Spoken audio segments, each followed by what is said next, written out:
아멘. 오늘 말씀은 사도행전 3장 22절에서 26절 말씀입니다. 모세가 말하되 주 하나님이 너희를 위하여 너희 형제 가운데서 나 같은 선지자 하나를 세울 것이니 너희가 무엇이든지 그의 모든 말을 들을 것이라. 누구든지 그 선지자의 말을 듣지 아니하는 자는 백성 중에서 멸망받으려 하였고, 또한 사무엘 때부터 이어 말한 모든 선지자도 이 때를 가리켜 말하였느니라. 너희는 선지자들의 자손이요 또 하나님이 너희 조상과 더불어 세우신 언약의 자손이라.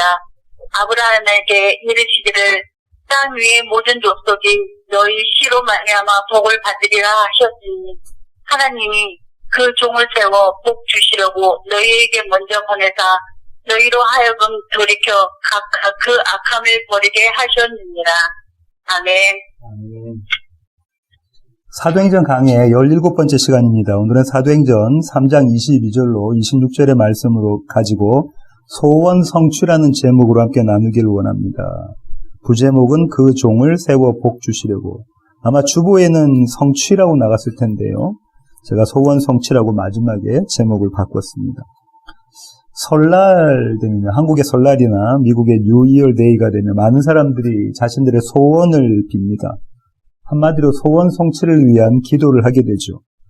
어떤 사람들은 떠오르는 해를 보고 바닷가나 아니면 산 정상에 올라가서 떠오르는 해를 보고 빌기도 하고요. 어떤 사람들은 사찰이나 종교 시설을 찾아서 자기의 소원을 빌기도 합니다.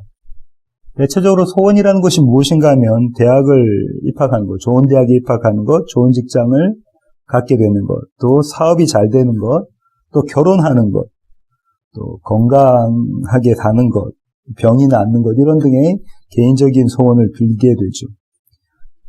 개인뿐만 아니라 기업들은요, 연말이 되면 내년도, 차년도, 그러니까 목표를 세우고 이를 달성하기 위한 계획들을 수립합니다. 그리고 연말이 되면 이 목표와 계획들이 달성됐는지, 다시 말하면 성취가 되었는지를 확인하는 시간을 갖죠. 평가하는 시간을 갖습니다. 아무리 작은 목표나 꿈일지라도 성취가 되면 그것이 참 기쁘고 즐거운 일입니다. 왜냐하면 모든 목표나 계획은 다 성취되는 것이 아니기 때문에 그렇죠. 이 성취라는 단어를 국어사전에서 찾아보면 이런 뜻 가지고 있는데요. 목적한 바를 이루어낸. 연장해서 생각해보면 이렇습니다. 목표나 계획이나 작정이 이루어지는 것이 성취입니다. 다시 말하면 자기의 소원이 달성되는 것이 성취이죠. 그래서 우리는 이 두 단어를 합쳐서 소원 성취라고 부릅니다. 오늘 설교는 이 소원 성취와 관련된 것인데요. 저와 여러분이 할 수 있는 그 소원 성취와는 비교할 수 없는, 왜냐하면 단 하나라도 부족함이 없는 그런 완전한 성취가 이루어진 그런 내용이기 때문에 그렇습니다. 이 소원 성취와 관련된 내용으로 오늘 설교를 나누고자 합니다. 사도행전 3장은요, 전반부가 성전 앞에서 치유 사건이 일어난 것이죠. 베드로와 요한이 성전에 들어가려고 길을 걷습니다. 그러자 성전 미문이라는 성전 문 앞에 있는 한 사내를 만나는데요. 이 사내의 나이는 한 40이 넘은 나이죠. 나면서부터 걷지를 못하는 사내였고요. 그래서 할 수 있는 것이라고는 다른 사람의 은혜를 구걸하는 그런 구걸밖에 할 수 없는, 동양밖에 할 수 없는 그런 사내였습니다. 그런데 이 사내를 두 제자 베드로와 요한이 일으켜 세우죠. 일으켜 세웁니다. 그러자 일어난 이 사내가 성전 마당에 들어와서 이 베드로와 요한을 붙잡죠. 그때 큰 소동이 일어납니다. 많은 사람들이 놀라서 모이죠. 그들의 궁금증은 무엇이냐면 도대체 이 기적의 출처가 어디냐라는 거죠. 그들은 누굴 주목하죠? 베드로와 요한, 갈릴리 출신의 베드로와 요한을 주목합니다. 그때에 베드로가 이런 메시지를 던지면서 그의 두 번째 설교를 열기 시작합니다. 왜 우리를 주목하느냐? 무슨 말인가요? 이 기적의 출처는 나와 내 옆에 있는 이 요한이 아니라 이 기적의 출처는 나사렛 예수시다. 이걸 지금 선언하는 것이 그의 두 번째 설교입니다. 첫 번째 단락은요, 하나님의 종으로 오신 예수, 다시 말하면 제사장으로 오셔서 치료하시는 예수를 설명하고 있습니다. 그렇게 해서 하나님의 백성들이 치유되고 힐링받는 것에 대한 이야기를 했죠. 그 다음에 두 번째 단락에서는요, 지난 시간에 살펴봤는데요, 그리스도 예수, 다시 말하면 왕으로 오신 예수에 대해서 베드로가 설교하고요, 그 왕으로 오신 예수가 하나님의 백성들을 재건축하신다, 그렇게 회복시키신다라는 것을 우리가 살펴보았습니다. 오늘 세 번째 단락, 마지막 단락은요, 약속을 따라오신 예수에 대해서 베드로가 증거하는데요, 다시 말하면 선지자로 오신 예수를 이야기하고 있습니다. 약속을 전하는 것이 아니라, 말씀을 전하시는 것으로 그치는 것이 아니라 그 말씀의 주인공이 되셔서 말씀을 완성하시고 성취하시는 그 주님을 지금 소개하고 있는 겁니다. 지난 시간에도 말씀드린 것처럼 제사장과 왕과 선지자는 모두 기름 부음을 받은 사람이잖아요. 다시 말하면 그리스도 메시아라는 이미지를 가지고 있는 것이죠. 이 예수를 지금 베드로가 소개하고 있습니다. 그 예수가 이 기적의 출처이시다라는 거죠. 그럼 오늘 본문으로 돌아가서 22절부터 23절을 보시면요, 모세의 예언이 여기 담겨져 있는데요. 모세의 예언, 제가 한번 읽어보겠습니다. 모세가 말하되 주 하나님이 너희를 위하여 너희 형제 가운데서 나 같은 선지자 하나를 세울 것이니 너희가 무엇이든지 그의 모든 말을 들을 것이라. 누구든지 그 선지자의 말을 듣지 아니하는 자는 백성 중에서 멸망받으리라 하였고, 이 두 구절을 요약하면 이렇죠. 모세 같은 선지자가 앞으로 나올 것이다. 그죠? 근데 그의 말에 순종해야 된다. 너희는 그의 말에 순종해야 된다. 만약에 그렇지 않으면 너희는 심판받아서 멸망받게 될 것이다. 멸망하게 될 것이다. 이게 이 메시지의 요약입니다. 이 메시지가 어디에서 나온 거를 그럼 베드로가 인용을 했냐면요. 신명기 18장 15절부터 19절입니다. 제가 한번 읽어보겠습니다. 내 하나님 여호와께서 너희 가운데 내 형제 중에서 너를 위하여 나와 같은 선지자 하나를 일으키시리니 너희는 그의 말을 들을지니라. 이것이 곧 내가 총회 날에 호렙산에서 내 하나님 여호와께 구한 것이라. 곧 내가 말하기를 내가 다시는 내 하나님 여호와의 음성을 듣지 않게 하시고 다시는 이 큰 불을 보지 않게 하소서. 두렵건대 내가 죽을까 하나이다 하며 여호와께서 내게 이르시되 그들의 말이 옳도다. 내가 그들의 형제 중에서 너와 같은 선지자 하나를 그들을 위하여 일으키고 내 말을 그 입에 두리니 내가 그에게 명령하는 것을 그가 무리에게 다 말하리라. 누구든지 내 이름으로 전하는 내 말을 듣지 아니하는 자는 내게 벌을 받을 것이요. 이 구절을 지금 베드로가 가지고 와서 지금 이야기하고 있는 겁니다. 모세 같은 선지자 한 명을 하나님께서, 여호와 하나님께서 세우실 텐데 그의 말을 듣지 않는 자는 모두 다 죽을 것이다. 이 얘기를 하고 있는 것이죠. 모세 같은 선지자에 대해서 또 신명기 기자는 이렇게 이야기하는데요. 34장 9절부터 1절 보실까요? 찾으셨으면 제가 한번 읽어보겠습니다. 모세가 눈의 아들 여호수아에게 안수하였으므로 그에게 지혜의 영이 충만하니 이스라엘 자손이 여호와께서 모세에게 명령하신 대로 여호수아의 말을 순종하였더라. 그 후에는 이스라엘에 모세와 같은 선지자가 일어나지 못하였나니 모세는 여호와께 대면하여 하시던 자요. 여호와께서 그를 애굽 땅에 보내사 바로와 그의 모든 신하와 그의 온 땅의 모든 이적과 기사와 모든 큰 권능과 위엄을 행하게 하심에 온 이스라엘의 목전에서 그것을 행하시더라. 신명기의 마지막이 지금 어떻게 끝나고 있냐면요. 모세가 여호수아에게 그의 리더십을 이양하는데요. 그거 모세를 어떻게 설명하고 있냐면 이 이후로는 그런 선지자가 나오지 않았더라. 모세는 여호와 대면했던 그런 선지자였다.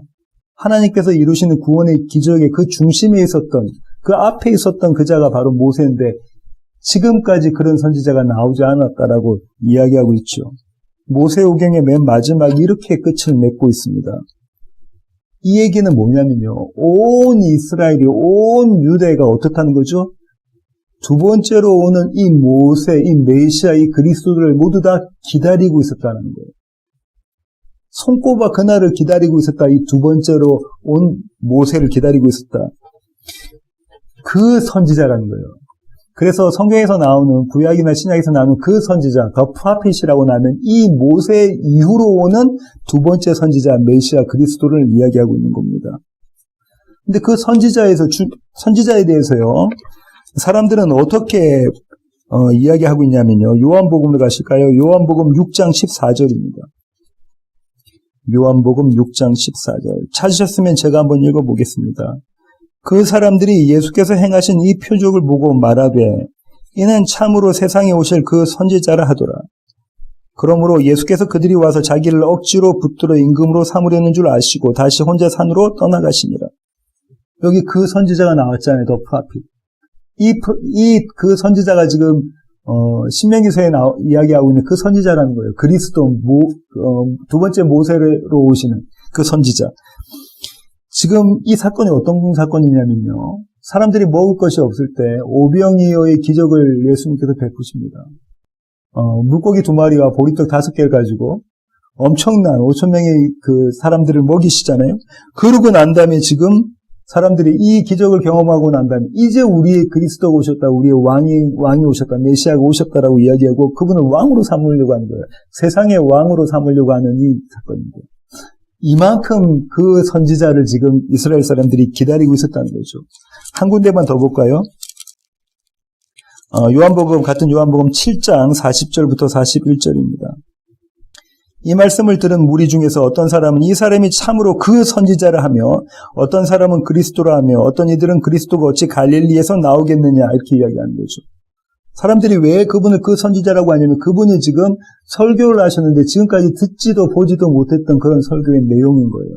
생명수에 대한 이야기를 하고 계신데 그 얘기를 지금껏 듣지 못했던 것. 그걸 지금 설교하고 계신 거예요. 구약의 내용이 이것이다라고 지금 설교하고 계시니까 이분이 혹시 그 선지자 아니신가?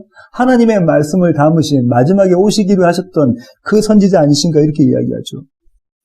그런데 사람들이 또 어떤 한편으로는 어떻게 이야기하냐면요. 어떻게 그 갈릴리 총구석에서 그 선지자가 오실 수 있겠니? 그 선지자는 메시아는 그리스도는 베들레헴으로 오시고 다윗의 후손으로 다윗의 씨로 오실 것인데 그 사람은 나사렛 출신 아니냐? 목수의 아들 아니냐?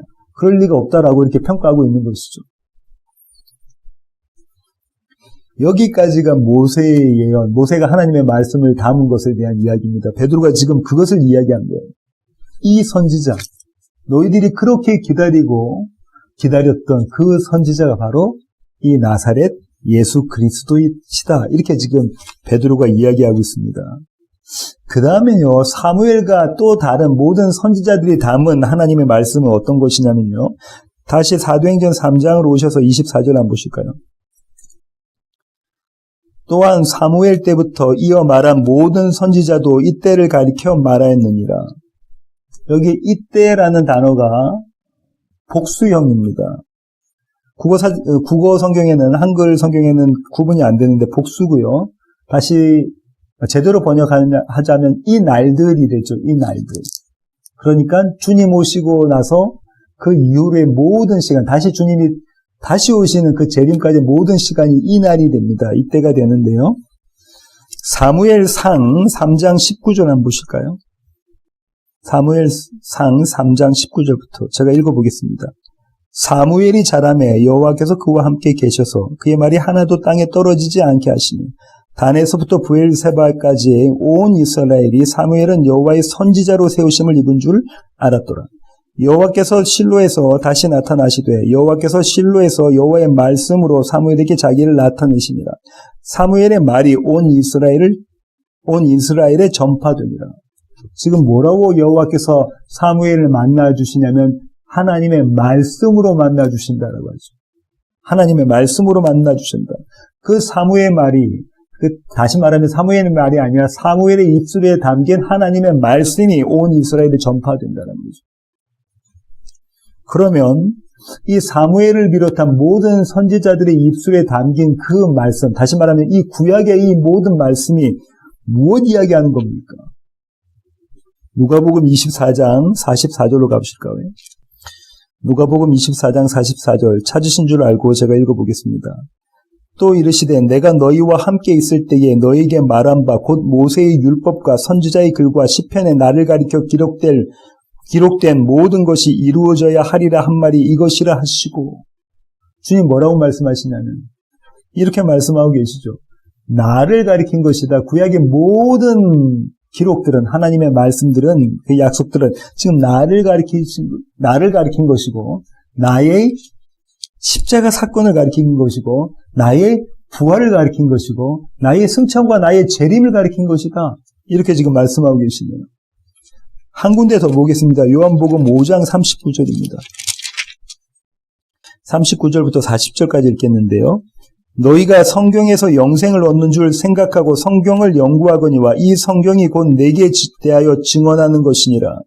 그러나 너희가 영생을 얻기 위하여 내게 오기를 원하지 아니하는도다. 이들이 뭘 연구했다는 거예요? 밤낮으로 주야로 성경을 연구했다는 거예요. 구약 39권의 말씀을 다 연구했는데 이들이 연구한 이유는 생명을 얻기 위한 것이죠. 영생을 얻기 위한 것입니다. 그런데 그 생명의 주인공 대신 구약이 증거하고 있는 예수 그리스도께 나오지 않더라는 거예요. 예수께 나오지 않더라. 생명 얻기를 원하지 않더라는 겁니다.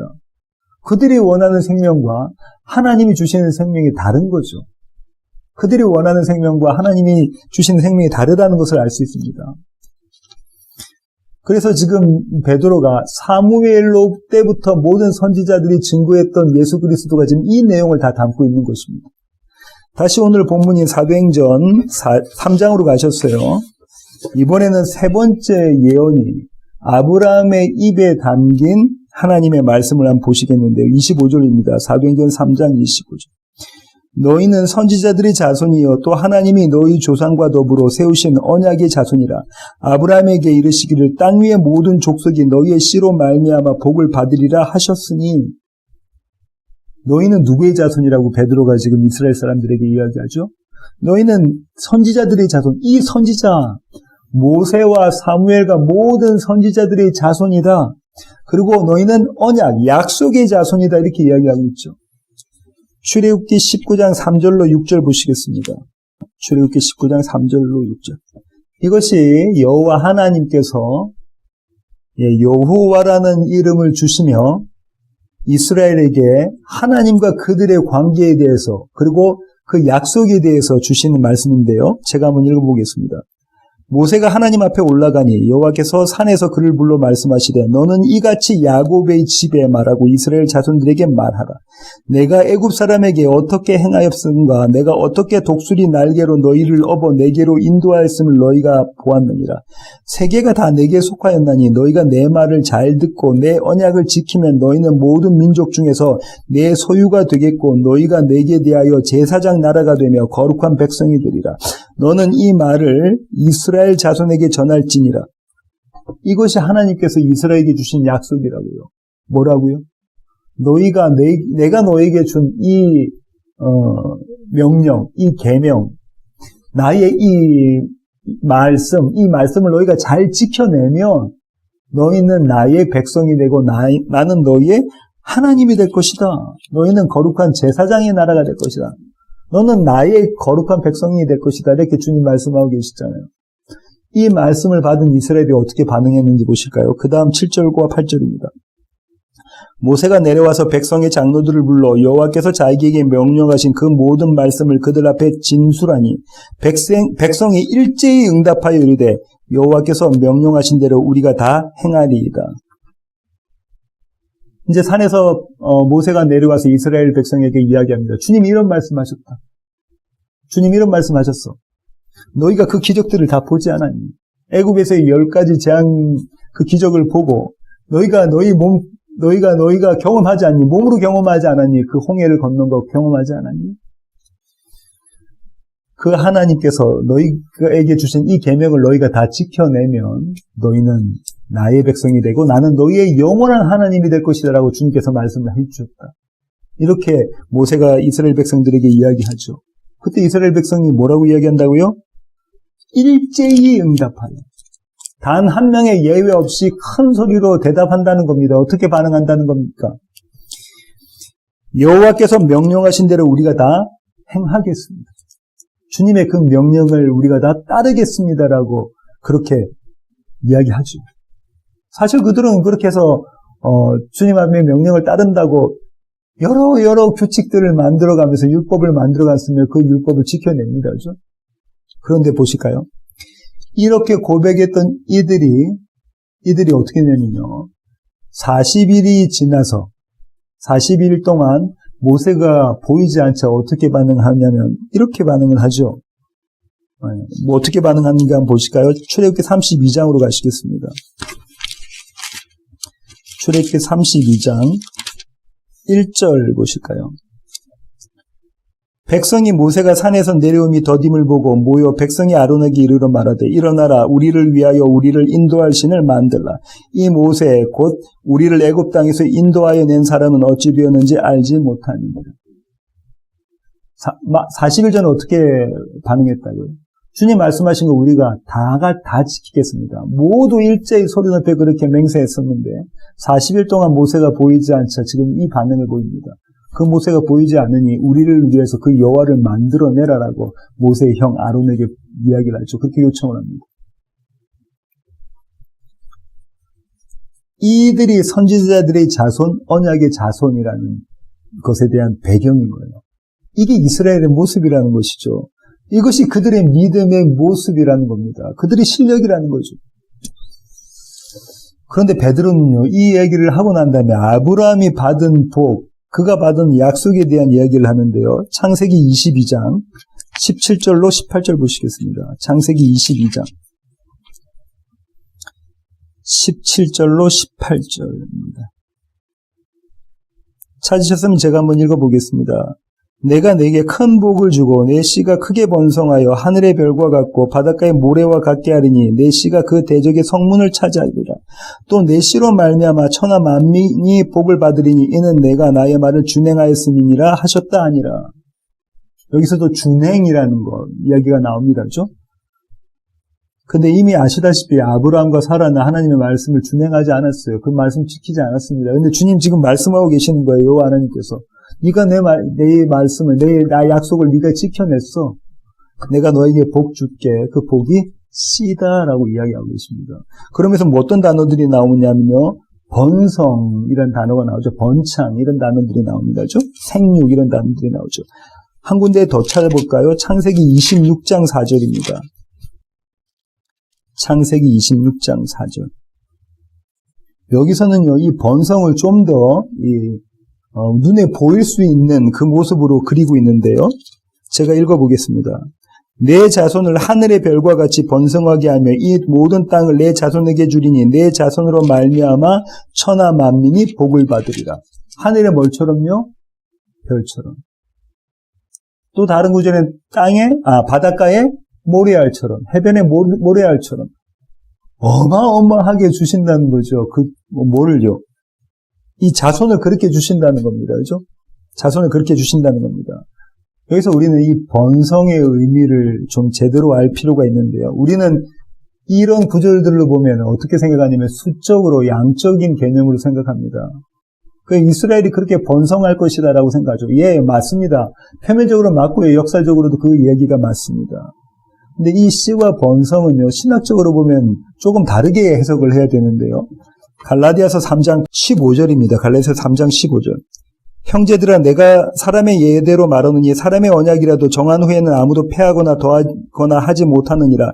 이 약속들은 아브라함과 그 자손에게 말씀하신 것인데 여럿을 가리켜 그 자손들이라 하지 아니하시고 오직 한 사람을 가리켜 내 자손이라 하셨으니 곧 그리스도라. 뭐라고 이야기하고 있냐면요. 바울이 이렇게 이야기하고 있잖아요. 갈라디아 교회에 주는 편지에 이렇게 이야기했습니다. 이 자손이라는 것, 이 후손이라는 것, 이 씨라는 것은 예수 그리스도다. 이거 복수가 아니고 단수로 써야되는데 이게 예수 그리스도다 이렇게 이야기하고 있습니다. 그러면요. 아까 창세기로 돌아가면은 아브라함이 받았던 이 자손이 엄청나게 많게 번성할 것이다. 세지도 못할 정도로 하늘의 별처럼 해변의 모래알처럼 그렇게 번성할 것이다라는 이야기는 무엇일까요? 예수 그리스도로 충만할 것이다라는 거죠. 예수 그리스도로 가득할 것이다. 그것으로 꽉 찰 것이다라는 이야기를 지금 해주고 있는 겁니다. 그게 복이다라는 거예요. 예수로 충만한 거 그것이 복이다라고 지금 이야기해주고 있는 거죠. 그 복을 받은 여인이 있는데요. 그 여인이 마리아입니다. 누가복음 1장 41절부터 55절 보실까요? 누가복음 1장 41절부터 55절입니다. 마리아가요. 사가랴의 집에 가서 엘리사벳을 문안하죠. 그때에 엘리사벳이 마리아가 무난함을 들으며 아이가 복중에서 뛰노는지라. 엘리사벳이 성령이 충만함을 받아 큰 소리로 불러 이르되 여자 중에 네가 복이 있으며 네 태중의 아이도 복이 있도다. 내 주의 어머니가 내게 나아오니 이 어찌된 일인가. 보라, 내 무난하는 소리가 내 귀에 들릴 때에 아이가 내 복중에서 기쁨으로 뛰놀았도다. 주께서 하신 말씀이 반드시 이루어지리라고 믿은 그 여자에게 복이 있도다. 지금까지 우리 이스라엘이 기다렸던 그 메시아가 네 복 안에, 네 태중에 있다라고 지금 엘리사벳이 이야기하죠. 그때 마리아가 이런 노래를 부릅니다. 내 영혼이 주를 찬양하며 내 마음이 하나님 내 구주를 기뻐하였으면 그의 여종의 비천함을 돌보셨습니다. 보라, 이제 후로는 만세의 나를 복이 있다 일컬으리로다. 복이 있는 자가 지금 어떤 모습이라는 거예요? 예수를 품은 자라는 거예요. 예수와 함께하는 자, 예수와 한 몸 된 자가 지금 복이 있다라고 하는 거죠. 네가 복이 있다. 단순히 이 얘기는요, 마리아가 예수를 육신적으로 낳아서 복이 있다는 것이 아니라 그 메시아와 그 여호와 하나님과 한 몸이 되어져 있더라. 이게 복이 있는 겁니다. 54절 그 종 이스라엘을 도우사 긍휼히 여기시고 기억하시되 우리 조상에게 말씀하신 것과 같이 아브라함과 그 자손에게 영원히 하시리로다. 뭐라고요? 이제 우리 조상들에게 말씀하셨던 것처럼 아브라함과 또 요셉과 그 다음에 사무엘과 모든 선지자들에게 말씀하셨던 그 말씀이 이루어질 것이다. 이제 이루어지고 있다. 이렇게 지금 마리아가 이야기하고 찬양을 부릅니다. 노래를 하죠. 지금 이것이 베드로가 전하고 있는 아브라함이 담은 하나님의 말씀, 그 예언입니다. 마지막 구절에 26절을 보시면요, 이렇습니다. 사도행전 3장 26절입니다. 하나님이 그 종을 세워 복 주시려고 너에게 먼저 보내사 너희로 하여금 돌이켜 각각 그 악함을 버리게 하셨느니라. 너희에게 먼저라면 누구보다 먼저인가요? 예, 누구보다 먼저? 로마서 1장 16절 보실까요? 로마서 1장 16절. 내가 복음을 부끄러워하지 아니하노니 이 복음은 모든 믿는 자에게 구원을 주신 하나님의 능력이 됨이라. 먼저는 유대인에게요, 그리고 헬라인에게로다. 유대인에게 먼저, 그 다음에 헬라인에게, 이방인들에게라는 이야기죠. 같은 로마서 2장 10절 보시겠습니다. 선을 행하는 각 사람에게는 영광과 존귀와 평강이 있으리니 먼저는 유대인에게요, 그리고 헬라인에게라. 시간적으로는 먼저 유대인에게 주어졌고 그 다음에 모든 이방 사람들에게 다 주어졌다는 거죠. 이건 무언가를 구별하려고 하는 것이 아닙니다. 그 다음에 이 너에게 먼저 보내사, 하나님의 종을 보내신 이유가 있을 거 아닙니까? 왜 보내셨다고 하지요? 복 주시려고요. 그런데 그 복이 무엇이라고 합니까? 그 복이 돌이켜 각각 그 악함을 버리게 하신다. 아까 우리 최석호 집사님 기도하신 것처럼 회개라는 거죠. 하나님께로 돌이키는 거. 하나님께로부터 돌이켜 있다가, 반대로 있다가, 등을 돌리고 있다가 하나님께로 돌이키는 거. 그분과 함께하는 거. 그것이 회개인 거죠. 그 복을 주신다는 겁니다. 출애굽기 32장의 그 맥락에서 보면은 어떻게 하는 거냐면 여호와 편에 서는 겁니다. 모세가 그 얘기하잖아요. 이스라엘 가운데 여호와 편에 설 자가 누구냐 하니까 레위 지파 사람들이 다 나와서 모세 옆에 섭니다. 그리고 여호와 편에 서죠. 그 레위 지파는 하나님께서 택하신 지파죠. 그들이 어떠함으로 그 자리에 선 것이 아니라 하나님께서 택하셔서 여호와 편에 서게 되는 것. 이 회개를 하게 되는 것. 그분과 한 몸 되는 것. 연합하는 것. 이것이 복이라고 이야기를 하는 겁니다. 그 일을 위해서 그분을 일으키셨다라고 지금 베드로가 이야기합니다. 그 너에게 복을 주기 위해서 그분을 먼저 보내셔서 그분을 일으키셨다. 여기 세워라고 나오잖아요. 26절에 사도행전 3장 26절에 나와 있는 이 세워라는 단어가 일으켜 세우다라는 겁니다. 일으켜 세우다. 그러면 우리가 여기서 부활의 의미를 다시 한번 생각해 볼 필요가 있는데요. 지금까지 살펴본 맥락에 의하면 이렇습니다. 사망은 여호와 등지는 겁니다. 사망은 여호와 원수되는 겁니다. 사망은 그분과 분리되는 겁니다. 그러면 이 땅에서의 생을 마감하고 죽게 되면 영원한 사망에 이른다는 것은 그분과 영원히 등진다는 거예요. 그분과 영원히 분리된다는 거죠. 그것이 영원한 사망입니다. 반대로요, 생명은요, 그분과 한 몸이 되는 겁니다. 그죠? 그분과 연합되는 거예요. 그렇다면 부활이라는 것은요, 이렇게 영원한 생명 가운데 참여되는 겁니다. 동참되는 겁니다. 이것이 부활의 의미입니다. 그냥 죽지 않고 영원히 사는 건 이것이 아니라 그분과 한 몸 되는 것, 그분과 연합하는 것, 마치 마리아가 그리스도를 품고 있는 것처럼, 그렇게 한 몸인 것처럼, 그렇게 호흡하고 있는 것처럼, 그렇게 한 몸 되는 것이 부활의 의미다라는 것이죠. 오늘 설교의 결론을 맺도록 하겠습니다. 지난 주일에 말씀드린 것처럼 지난 몇 주간 제가 힘든 시간을 보냈었고요. 교회 가족 여러분께서 또 위로와 격려와 또 기도를 해주셔서 덕분에 몸도 마음도 회복되고 있습니다. 카톡도 주시고 전화도 주시고 감사합니다. 제가 이 설교 마지막에 좀 나누고 싶은 것은요, 제게 일어난 하나님의 일하심에 관한 것인데요. 지난 주일 설교 유튜브를 업로드하자 그러면 옆에 관련 영상들이 쭉 이렇게 뜨잖아요. 그 영상 중에 한 그 찬양이 있었습니다. 이게 영어로는 웨이메이커라는 아프리카에 있는 찬양 사역자가 작곡 작사했던 곡인데요. 우리말로는 길을 만드시는 주입니다. 어떤 번역에서는 큰 길을 만드시는 주라고 이야기되기도 하죠.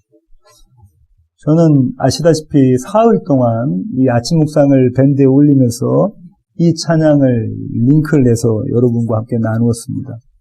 그 가사의 내용이 이렇습니다. 주 여기 함께 하시네, 나 예배해, 나 예배해. 이곳에 운행하시네, 나 예배해, 나 예배해. 모든 맘 위로하시네, 나 예배해, 나 예배해.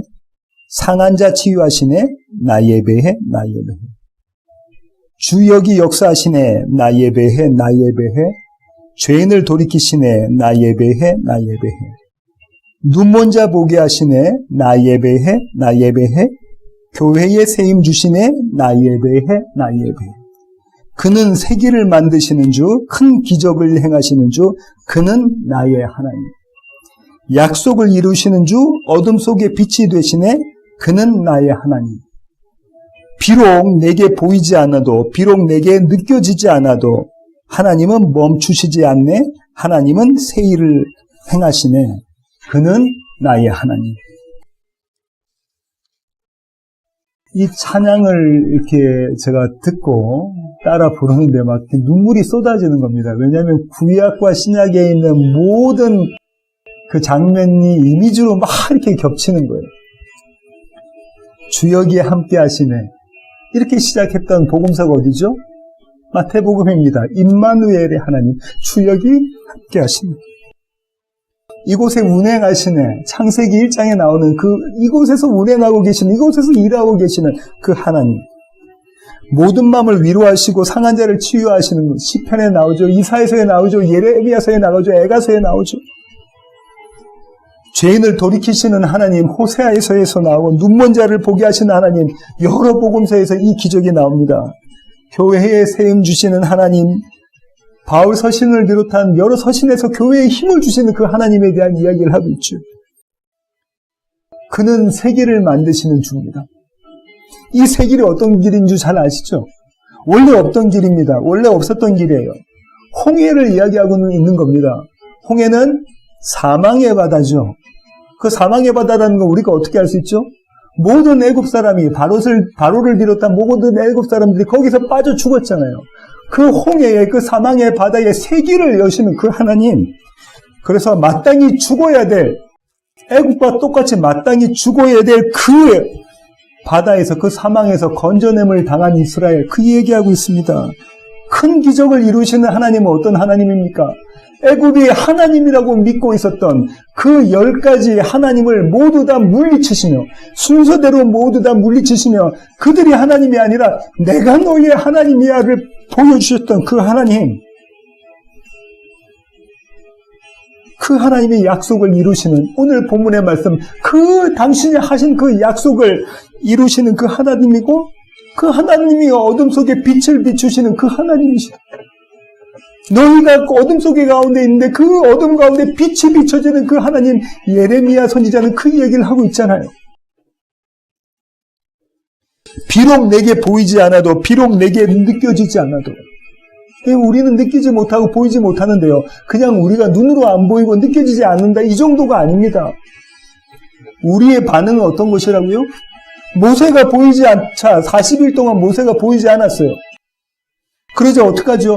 우리 눈에 보이는 그 하나님을 우리를 위해서 만들어 달라고 이야기하고 있지 않습니까?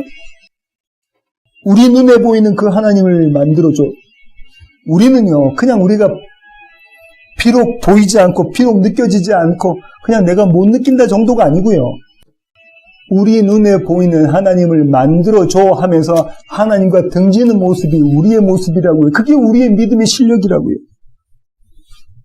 그런데도 그 시간 가운데서도 그때에도 하나님은 멈추시지 않습니다.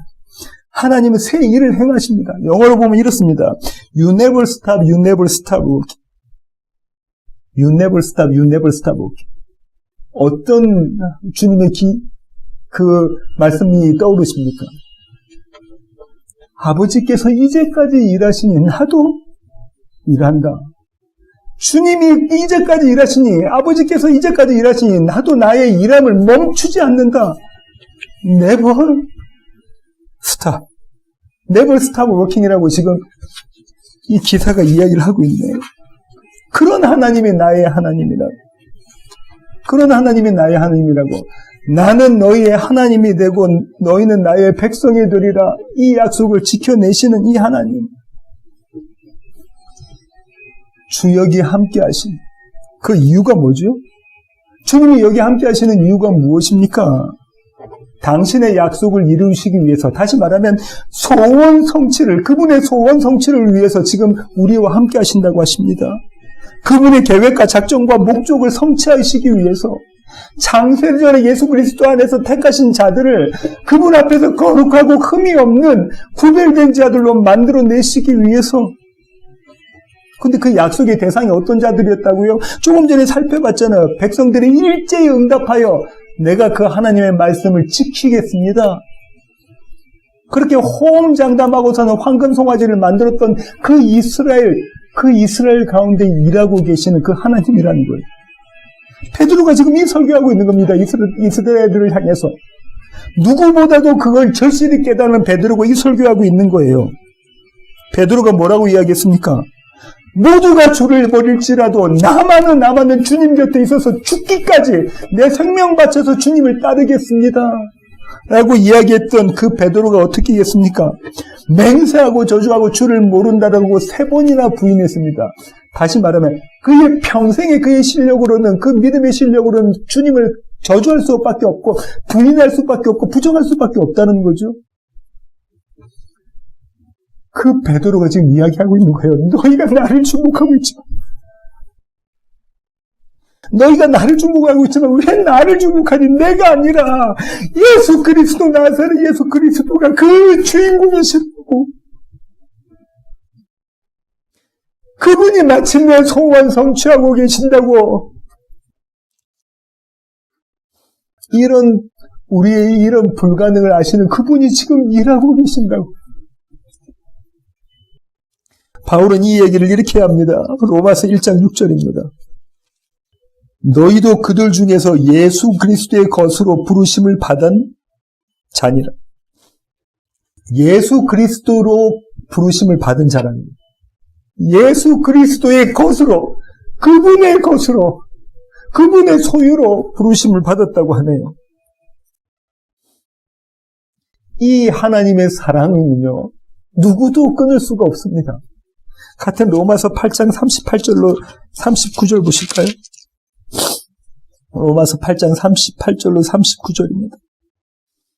내가 확신하노니 사망이나 생명이나 천사들이나 권세자들이나 현재일이나 장래일이나 능력이나 높음이나 깊음이나 다른 어떤 피조물이라도, 다른 어떤 것이라도 우리를 우리 주 그리스도 예수 안에 있는 하나님의 사랑에서 끊을 수가 없으리라. 그 하나님의 사랑에서 끊을 수가 없다. 너희는 예수 그리스도의 것이라고 선언하셨던 그 하나님의 사랑에서 도저히 끊을 수가 없다는 거죠. 창세전에 택하신 너희는 나의 것이라고, 너희는 나의 백성이라고 말씀하셨던, 그리스도의 것이라고 말씀하셨던 그 하나님의 사랑에서 끊을 수 없을 것이다. 그 예수 그리스도의 것이라고 부르심을 받은 자가요, 저와 여러분입니다. 우리 세워지는 교회고요, 이 땅의 모든 성도 교회입니다.